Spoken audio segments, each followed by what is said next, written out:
BNP Jamaat আর বিএনপির বিদ্রোহী প্রার্থীদের মধ্যে ত্রিমুখী লড়াইয়ের আভাস দিচ্ছে ব্রাহ্মণবাড়িয়া ১ আসন। সে সময় বিদ্রোহী প্রার্থীদের সঙ্গে সমঝোতা না হলে বিপদ বাড়তে পারে ধানের শীষের।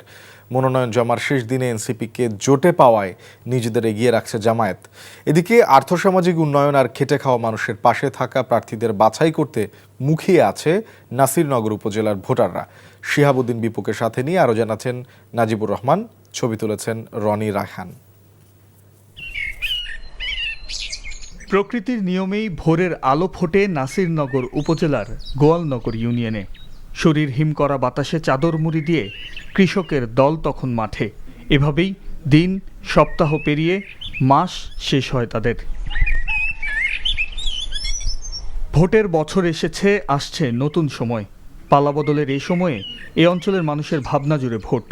আবার অনেকের মনে আছে শঙ্কার কালো মেঘ।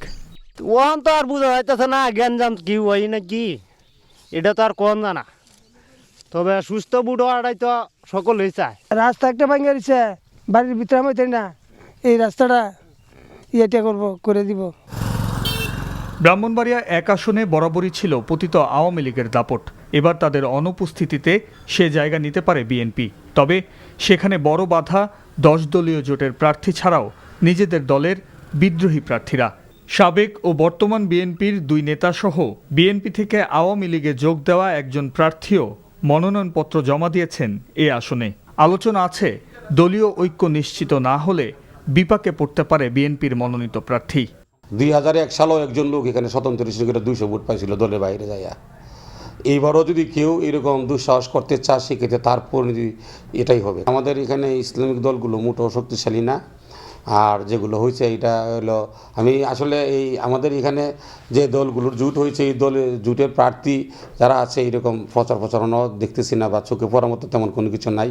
ইনশাল্লাহ তারাও আমাদের জন্য নির্বাচনে কোনো শক্ত প্রতিপক্ষ না। তবে অন্য প্রার্থীদের নিয়ে ভাবতে চান না জামায়াত নেতৃত্বাধীন ১০ দলীয় জোট।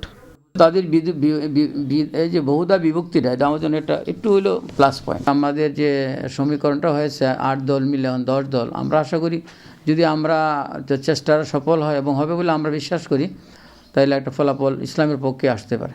২,৭৩,১৮৬ জন ভোটারের মধ্যে প্রায় অর্ধ লক্ষ ভোটার আছে সনাতন হিন্দু সম্প্রদায়ের। ভোটের মাঠে এসব সমীকরণকেও আমলে নিয়ে মাঠ গোছাচ্ছেন প্রার্থীরা।